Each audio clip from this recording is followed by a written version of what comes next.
ఏమో, అమ్మంటే అంతేనేమో.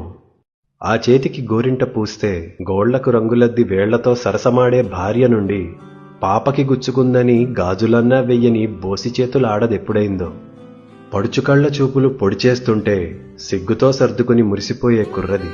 పరాయి మగవాళ్ల మధ్య పట్టించుకోకుండా కొంగుని కప్పి ఆకలి తీర్చే తల్లెప్పుడైందో. సరదాలు సరిపోక మొగుణ్ణి గిల్లిపెట్టే వనిత, సరిగా నిద్ర కూడా లేని ఒంటరి యోధురాలెప్పుడైందో.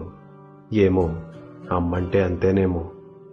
ఉన్న రుచులన్నీ ఊరించి చంపిన బిడ్డ కోసం అడ్డంగా తలూపిన త్యాగం ఎప్పుడు పుట్టింది?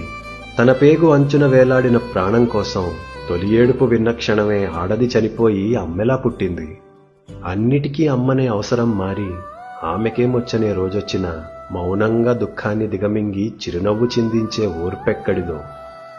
కన్నీళ్లతో పాటు కర్తవ్యాన్నిచ్చి కళ్ళొత్తుకుని బిడ్డని సాగనంపిన మనవలిని ముద్దాడి అమ్మకే అమ్మయ్యి అండగా ఉండేటి బలమెక్కడిదో. 7 పదుల వయసు మీద పడినా, చిక్కిన చేతులు ముడతపడినా, ఆకలిగా కొడుకొస్తే బువ్వ పెడదామని గుమ్మంకేసి చూసే జాలెక్కడిదో. గొంతులో గంగతో వీడ్కోలు చెప్పినా గుండెతో దీవించి జగము విడిచి ఓ పాత చీరని హత్తుకుని పడుకుంటే గాఢంగా నిదురనిచ్చే హాయెక్కడిదో. ఏమో, అమ్మైతేనే ఇలా ఉంటుందేమో. బంధాల కడలిలో మొదటి అల అమ్మది. అమ్మ నాది అనే అధికారమే లేని పసిగుండె క్షణములో పగిలిపోదా? అమ్మ లేదు అనే రోజంటూ వస్తే సొంతగూడైన శ్మశానమైపోదా?